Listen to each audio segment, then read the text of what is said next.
berjumpa kembali dengan kami di sini di channel Sanon Aneka Cerita. Nah teman-teman, untuk video yang ingin saya bagikan kali ini adalah untuk melihat aktivitas atau kegiatan perkuliahan online sedang dijalani oleh suami saya pada saat ini ya. Jadi dia sudah memasuki semester yang kedua, kuliahnya sistem daring. Nah seperti apa keseruannya, tonton terus video ini sampai selesai. Selamat menonton.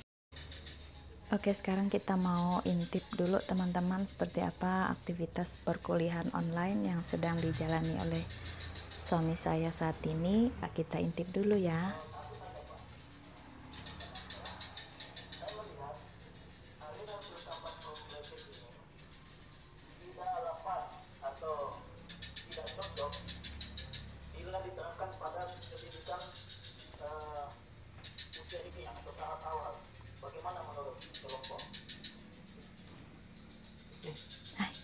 Halo.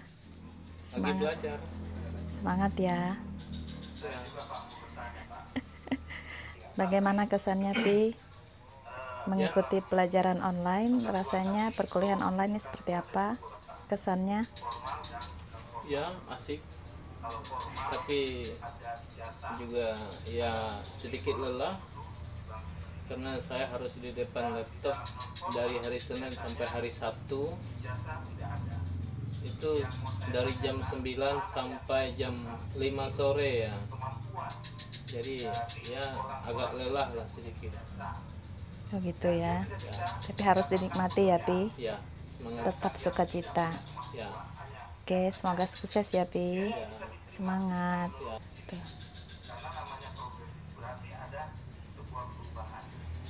Teman-teman, seperti ini suami saya sedang mengikuti perkuliahan online. Coba kita lihat dulu.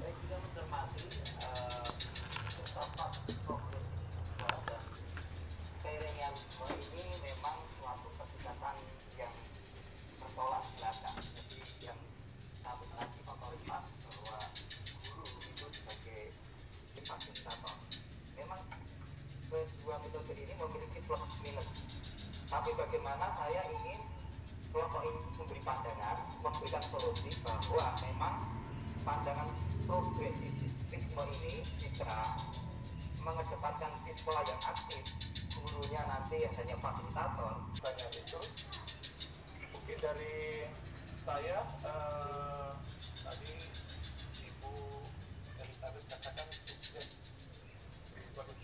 Apakah tadi kemudian sepertinya saya tidak menulis ya? Apakah ada tulisan subjek? Coba bukan subjek, tapi di situ kan sama itu memegang peranan utama dalam mengajarkan murid dalam hal ketakutan pertama, dan sedangkan dalam pandangan filsafat progresif itu guru lebih berperan sebagai fasilitator. Jadi kan kalau memegang peran utama berarti dia menjadi subjek ya. Kalau yang satu dia sebagai fasilitator. Ya betul. Jadi ini yang kami bahas, bagaimana pandangan progresifisme ini pandang dari perspektif iman Kristen, ya, bahwa kalau di dalam progresifisme ini dia menekankan pembelajaran itu institusional. Jadi semua murid itu sudah diatur sedemikian rupa sehingga menghasilkan keputusan yang dapat memproduksi tanda kutip dalam mengajarkan murid dalam hal ketaatan penyebab gerakan. Sementara progresifisme ini yang dikumandangkan yang digemakan oleh John Wayne adalah bagaimana murid-murid itu dididik sudah dalam pengajaran Dewey, bahwa Dewey itu sebenarnya ingin melakukan suatu pembelajaran stimulus dan respon. Jadi mereka semuanya itu sudah terbentuk dengan kebiasaan dari teori-teori dan metode-metode. Tetapi pertanyaannya adalah apakah mereka semua itu menghasilkan sesuatu yang sesuai dengan perspektif iman Kristen ini, bahwa alirannya progresifisme ini adalah tokoh behaviorisme bahwa dualisme itu sudah sangat ditentang, bahwa tidak bisa disangkut pautkan tentang hal lain di dalam diri peserta didik. Jadi dengan kata lain bahwa murid itu diberikan kebebasan untuk mereka memilih pembelajarannya sebebas mungkin, dan kebanyakan mereka semuanya itu terbentuk menjadi robot-robot, ya. Nah, itu dia juga yang dilakukan oleh Skinner terhadap dia punya pembelajarannya yang sudah sama-sama kita ketahui, dan itu dipakai oleh Ivan Pavlov. Ya, Ivan Pavlov itu mau coba hiking sebagai stimulus dan respon. Itulah pembelajaran itu terbentuk. Nah, itu yang dikatakan bahwa dalam konteks riset itu guru sebenarnya. Kita mulai dari pengertian esensialisme. Secara harafiah itu secara singkat, kata esensi itu dapat diartikan sebagai inti atau hakiki atau mendasar. Esensial itu berarti bersifat yang paling utama atau yang paling pokok atau yang paling mendasar sekali atau yang paling hakiki. Nah, dalam konteks pendidikan, filsafat pendidikan, esensialisme itu dipahami sebagai aliran yang menekankan peran pendidikan sebagai agen yang menanamkan nilai-nilai dasar atau nilai-nilai yang paling hakiki, warisan budaya dan sejarah kepada generasi berikutnya, sehingga nilai tersebut terinternalisasi dan nampak dalam pengetahuan akademisnya, keterampilannya, dan karakternya. Jadi itu pengertian esensialisme. Ini suami sedang presentasi makalah, teman-teman.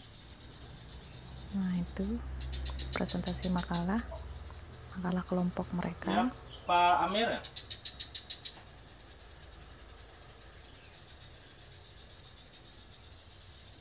Ya.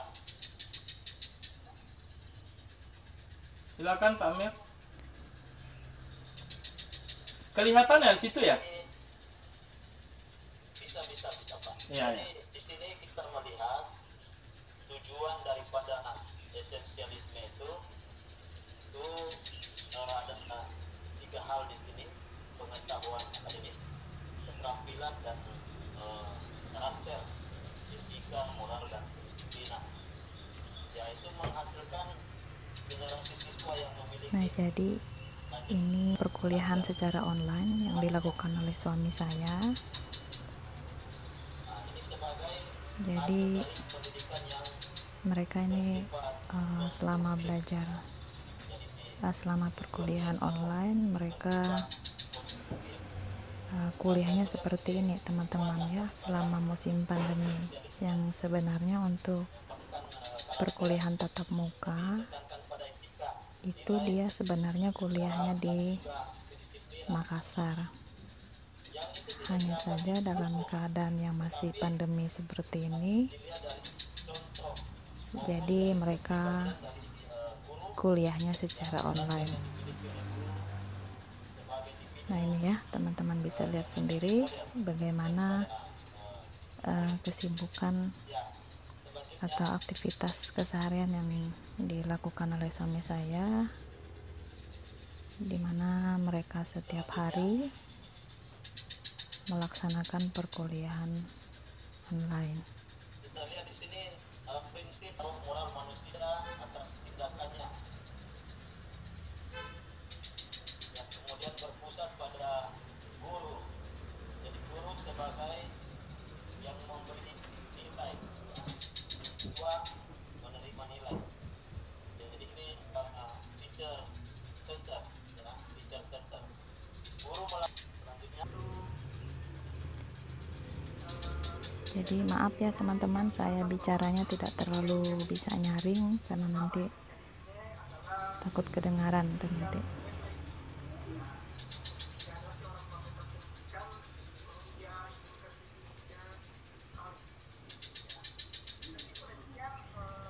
Oke teman-teman, tadi saya ajak teman-teman untuk mengintip sedikit ya tentang bagaimana aktivitas sehari-hari yang dilakukan oleh suami saya saat ini, di mana dia sedang mengikuti perkuliahan online yang sebenarnya dia itu kuliahnya harus di Makassar, tapi karena dalam keadaan yang sedang pandemi pada saat ini, sehingga tempat suami saya kuliah juga memutuskan untuk melaksanakan perkuliahan secara online. Nah itu tadi teman-teman bisa melihat sendiri ya, tadi suami saya sudah menyampaikan memang agak sedikit sibuk ya, agak sedikit capek, lelah ya, karena harus menguras tenaga juga. Mereka kuliahnya itu dari hari Senin sampai hari Sabtu, seperti itu ya teman-teman. Mereka ada break, ada istirahat, tergantung kesepakatan pada waktu mereka kuliah atau tergantung dosen yang memberikan materi pada saat itu. Kadang-kadang ada yang breaknya itu sekitar 10 menit tiap 1 jam, tapi ada juga yang breaknya dari jam 12 siang sampai jam 1 siang, itu sesuai dengan jam istirahat ya, jam makan siang. Nah setelah mereka istirahat selama 1 jam, mereka lanjutkan lagi perkuliahannya sampai jam 5 sore. Nah, jadi kami sebagai keluarga, sebagai istri, juga sebagai anak-anak juga harus memberi support ya, atau harus terus memberikan dukungan supaya dia bisa tepat waktu selesai ya dalam menempuh studi saat ini. Nah itu tadi, sehingga otomatis saya yang harus mengelola YouTube kami. Nah salah satunya saya juga belajar untuk mengedit video ya, belajar untuk bagaimana mengedit video walaupun masih dalam cara mengedit yang sangat sederhana sekali, tidak terlalu canggih. Dan saya pun belajar cara mengedit video itu juga dari suami saya ya. Awalnya saya tidak mengerti apa-apa, sehingga saya juga termotivasi ya untuk bisa lebih mandiri, untuk bisa mengedit video ya. Dan yang kalau teman-teman juga mau tahu ya, saya yang menjadi admin di YouTube kami ini. Tapi kalau ada yang masih berkomentar misalnya Om, Bapak, Mas, atau Bro, atau Bang ya, ketika mampir di channel kami berarti masih belum terlalu kenal ya dengan channel kami. Tapi memang ada beberapa teman yang ketika datang, meskipun dalam video yang kami upload itu suara suami saya gitu, tapi tetap ada yang berkomentar misalnya, wah keren sekali tempatnya ya Bunda, atau seperti apa kemarin ya yang ada suara suami. Bagus banget tempatnya ya Bun ya, sangat alami sekali di pedalaman Kalimantan.